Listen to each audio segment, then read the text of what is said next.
Postal ballots oats ప్రకారం చూసుకున్నట్లయితే జగన్మోహన్ రెడ్డి ఓటమి ఖరారు అయిపోయిందని చెప్పి చాలామంది అంటూ ఉన్నారు. ఎవరైతే గవర్నమెంట్ ఉద్యోగులు ఉపాధ్యాయులు ఉన్నారో ఎలక్షన్కి పనులు చేసేవాళ్ళు వాళ్ళందరూ పోస్టల్ బ్యాలెట్స్ ద్వారా వాళ్ళ ఓటు హక్కుని వినియోగించుకోవడం జరిగింది. సో వాళ్ళు ఇప్పుడు వాళ్ళ టైం వచ్చింది కాబట్టి వాళ్ళు రిటర్న్ గిఫ్ట్ ఇవ్వడానికి రెడీ అయ్యారని అంటున్నారు. ఈ అంశానికి సంబంధించి మనతో మాట్లాడడానికి వారి విశ్లేషణని మనతో పంచుకోవడానికి ఈరోజు మనతో పాటు ఉన్నారు సీనియర్ జర్నలిస్ట్ దుర్గా కుమార్ గారు ఉన్నారు. వారితో మాట్లాడదాం. నమస్తే అండి. నమస్కారం. మా సౌజన్య మన వీక్షకులు కూడా నమస్కారం. ఏపీలో పోస్టల్ బ్యాలెట్ ఓట్స్ స్టార్ట్ చేసేశారు. డే 1లోనే 3 lakhs దాకా వచ్చాయి ఓట్స్ అని అంటున్నారు. సో దీన్ని బట్టి చూస్తే జగన్మోహన్ రెడ్డి ఓటమి ఖాయమైపోయింది, ఆయన ఇప్పుడు చల్లబడతాడు. సో ఇన్ని సంవత్సరాలు గవర్నమెంట్ ఉపాధ్యాయులు ఉద్యోగులు కూడా వెయిట్ చేశారు ఆయన ఏదో చేస్తాడు అని చెప్పేసి అని. బట్ ఇప్పుడు వాళ్ళకి ఛాన్స్ వచ్చింది కాబట్టి ప్రతిఫలం ఇవ్వడానికి రెడీ అయ్యారు అని అంటున్నారు. దీనిపైన మీ అభిప్రాయం ఏంటి? జగన్ ఇకపై చల్లబడినట్టేనా? ఇది ఒక సామెత ఉంది కదమ్మా ఇంగ్లీష్లో, every dog as it's day అని, ఓన్ డే అని. ఎవరికైనా ఒక రోజు వస్తుంది అని. అట్లాగే ఇవాళ ఇన్ని రోజులు రిసీవింగ్ ఎండ్లో ఉన్నారు గవర్నమెంట్ ఎంప్లాయీస్, టీచర్స్. వైఎస్ఆర్సీపీ ప్రభుత్వ పెద్దలు చేస్తున్న పనులకి ఎదురు చెప్పలేక ఏదైనా చేస్తేనేమో పోలీసులను ఉపయోగించి వీళ్ళ మీద దౌర్జన్యకరంగా లాఠీ చార్జీలు చేయించడం ఇవన్నీ జరిగినాయి.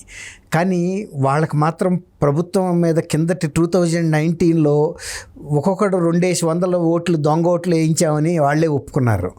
వైఎస్ఆర్సీపీ రావటానికి ఎవరైతే సహకరించారో 2019లో ఇవాళ వాళ్ళే ప్రధానంగా ఎదురు తిరగటమే కాకుండా వాళ్ళు ఇది పోస్టల్ బ్యాలెట్స్ ఎప్పుడూ లేనంతగా ఎక్కువ మంది అప్లై చేసి ఫస్ట్ రోజే మొత్తం 5 లక్షల్లో 3 లక్షల మంది దాకా ఓటేశారని అంటున్నారు.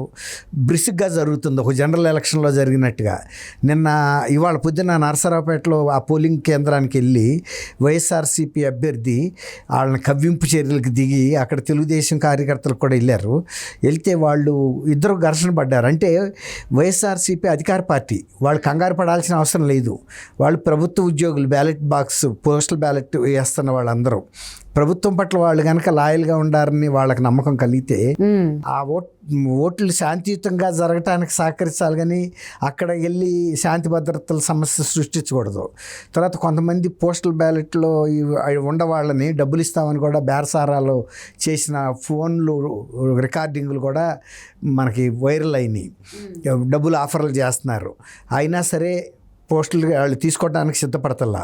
ఒకసారి అయితే ఒక వ్యక్తి గవర్నమెంట్ ఉద్యోగి ఓటు వేసిన తర్వాత మీరు అన్నట్టు ఈ వైఎస్ఆర్సీపీ వాళ్ళు వెళ్ళి బేరం పెట్టారు. అడిగితే అతను నేను ఆల్రెడీ నిన్న ఉపయోగించేసుకున్నా అని చెప్పాడు. ఉపయోగించేసుకుని నాకు డబ్బులు అక్కర్లేదని కూడా రిజెక్ట్ చేశాడు సున్నితంగా. అయినా కూడా అతని మీద దాడి చేశారు. డబ్బులు కూడా తీసుకోవడానికి అతను ఇష్టపడలా.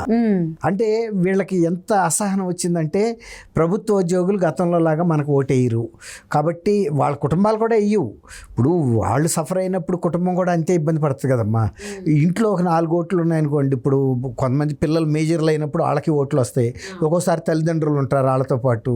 అట్లా ఇంట్లో ఒక 4 ఓట్లు చొప్పున వేసుకున్నా కూడా 20 లక్షల ఓట్లు అయితే ఉంటాయి. 20 లక్షల ఓట్లలో వీళ్ళకి దాదాపు పడితే ఒక ఏదైనా 20-30 వేలు పడతాయి ఏమో, కానీ మిగిలిన ఎవడు కూడా వేయరు. ఎందుకంటే ప్రభుత్వం చేత వాళ్ళు అన్ని ఇబ్బందులకు గురయ్యారు. వాళ్ళకి టీఏలు పెంచలేదు, డిఏలు పెంచలేదు, శాలరీస్ పెంచలేదు, వాళ్ళ మీద నిర్బంధం ఎక్కువైపోయింది. టీచర్స్ పరిస్థితి అయితే మరీ దారుణం. టాయిలెట్లో డ్యూటీలు కూడా వాళ్ళే చేయాల్సి వస్తుంది.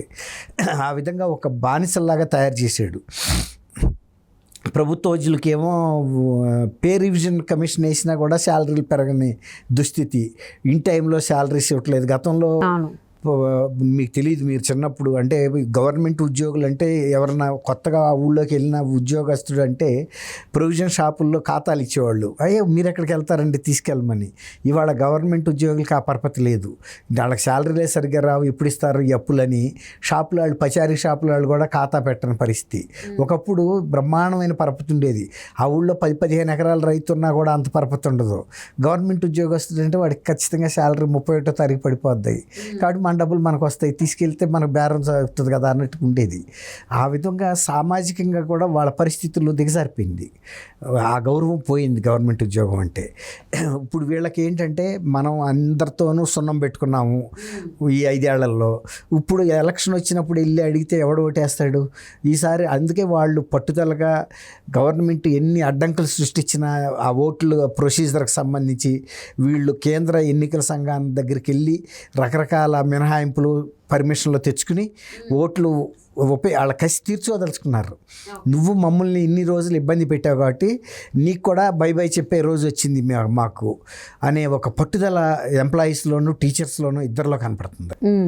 అది దానికి ప్రభుత్వమే బాధ్యత వహించాలి. ఎందుకంటే గవర్నమెంట్ ఎంప్లాయీస్ని ఆ విధంగా వేధించడం అనేది కూడా ఒక ప్రభుత్వం అంటే తండ్రిలాగా వ్యవహరించాలి. రాష్ట్ర ప్రజలకి ఉద్యోగులకి మనం ఈ ప్రభుత్వానికి విశ్వసనీయంగా ఉండాలి, నమ్మకంగా ఉండాలన్నట్టు ఉండేది. ఈసారి అది పూర్తిగా పోయింది. ఒక్కసారే చూశారు ఇన్ని. ఏదో ఇతను కూడా రాజశేఖర రెడ్డి గారి లాగా ఉదారంగాను మంచితనంతో ఉంటాడు అనుకున్నారు, కానీ ఆ దాతృత్వం వీళ్ళలో ఏమాత్రం కూడా కనపడలా. ఇతనిదంతా కక్ష సాధింపు, ఫ్యాక్షనిజం అది ఎంప్లాయీస్ మీద చూపించాడు, ఓటర్స్ మీద కూడా చూపించాడు, ప్రజల మీద. ఇప్పుడు అందుకే ప్రజలు ఈ రకంగా ఎదురు తిరిగి ఈ ప్రభుత్వాన్ని ఇంకా ఉండనివ్వకూడదు. ఇప్పుడు ల్యాండ్ టైటిలింగ్ యాక్ట్ అని అది కూడా తీసుకొచ్చి ప్రభుత్వానికి ఈ భూములు కూడా ప్రభుత్వ ఆధీనంలోకి లాగా ప్రైవేట్కి ఇళ్ళు కానీ ఇళ్ల స్థలాలు కానీ భూములు, వ్యవసాయ భూములు అన్నీ కూడా ఏ ఆస్తులైనా సరే ప్రభుత్వ దీనిలోకి వెళ్ళిపోతాయి. ఆయన ఎందుకు ఇట్లా చేస్తున్నాడంటే వీటిని తాకట్టు పెట్టుకుని అప్పులు తెచ్చుకోవటానికి. ఇట్లాంటి విజయవాడ లాంటి మున్సిపాలిటీలో హౌస్ ట్యాక్స్ ఎలా చేశారంటే హౌస్ వాల్యుయేషన్ మీద ట్యాక్స్లు వేశారు. దాని మూలన ఏమైంది, ట్యాక్స్ కలెక్షన్ బాగా పెరిగింది. ఇప్పుడు ఆయన కనుక ఎక్కడికన్నా వెళ్ళి అప్పు తీసుకోదలుచుకున్నాడు అనుకోండి, నాకు విజయవాడ మున్సిపల్ కార్పొరేషన్లో ఇంటి పన్నుల ద్వారా ఎంత ఇన్కమ్ వస్తుంది అని ఒక చూపించుకుంటాడు. అంటే ఇన్ని బిలియన్ కోట్ల రూపాయల ఆస్తుల మీద నాకు ఎంత లక్షల కోట్ల రూపాయలు వస్తున్నాయి, వేల కోట్ల రూపాయలు వస్తున్నాయని. అప్పుడు ఇది ఇదివరకు గతంలో లిక్కర్ మీద వస్తున్న ఆదాయాన్ని చూపించి లోన్ తీసుకొచ్చాడు. అవును, అంటే ఓవరాల్గా ఈ పోస్టల్ బ్యాలెట్ ఓట్స్ ఏవైతే ఉన్నాయో దీనివల్ల సీన్ మారిపోయింది అనుకోవచ్చా ఏపీలో? ఇప్పుడు ఎలక్షన్లో గవర్నమెంట్ ఎంప్లాయీసే ఈ రకంగా వ్యవహరిస్తే ఓటర్లు ఇంకా స్ట్రాంగ్గా ఉన్నారనేది కదా ఈ ప్రభుత్వం పట్ల. ఖచ్చితంగా అందరూ వ్యతిరేకించి వేస్తారనేది వాళ్ళకి అర్థమైపోయింది. అందువల్ల ఇవాళ డీజీని కూడా మళ్ళీ మార్చారు కదా నిన్న. అవును, డీజీపీని మార్చేశారు. వీళ్ళు ఏంటంటే ప్రభుత్వ ఉద్యోగుల్ని, ప్రభుత్వ యంత్రాంగాన్ని దుర్వినియోగం చేసి అధికారంలోకి రావచ్చని ఒక పథకం వేసుకున్నారు. ఈ పథకం 5 ఏళ్ల నుంచి అమలు జరుగుతుంది. అందులో భాగంగానే వాలంటీర్స్ని పెట్టడం కానీ, ఇక్కడ పోస్టింగ్లు ఇవ్వటం కానీ ఇవన్నీ జరుగుతూ వచ్చినాయి. ఎలక్షన్ ముందు ఆయన సామాజిక వర్గానికి, ఆయన సొంత జిల్లాకి చెందిన వాళ్ళనే తీసుకొచ్చి పెట్టుకున్నాడు. మరి ఒక్కొక్కరిని తీసేశారు కదా. ఇంకా సిఎస్ మీద కూడా ఫిర్యాదులు ఉన్నాయి. వాళ్ళ ప్రధానమంత్రి, హోంమంత్రి వచ్చి కూడా ఇంత అవినీతి ప్రభుత్వాన్ని ఇట్లా ఉంచే పరిస్థితే లేదు, ఇతను ఏ హామీ కూడా అమలు చేయలేదు చెబుతున్నారు. అవినీతి ప్రభుత్వం అని చెప్పేసి మోదీ కూడా అన్నారు. అదే కాదు, భూ ఆక్రమణ ప్రభుత్వం ఇది. Liquor mafia, sand mafia, land mafia, చాలా అవినీతి జరిగిందని కూడా చెప్పారు. ఎన్డీఏ కూటమి కూడా అన్నారు. So finally postal ballot oats ద్వారా ఏపీలో జగన్మోహన్ రెడ్డి ఓటమి ఖరారు అయిపోయింది అని అంటున్నారు. సో ఇండికేషన్ ఓటమి ఖరారు అయిపోయిందని అంటున్నారు, చాలా మంది అభిప్రాయపడుతున్నారు. ఇప్పటి వరకు ఉన్నటువంటి ప్రభుత్వ ఉద్యోగులు, ఉపాధ్యాయులు కూడా. సో వాళ్ళు ఒపీనియన్ని లేకపోతే వారి అభిప్రాయాన్ని ఏదైతే ఇన్ని సంవత్సరాలు వెయిట్ చేసిందో తిరిగి ఇవ్వడానికి రెడీ అయిపోయారు అంటున్నారు. అయిపోయింది కూడా.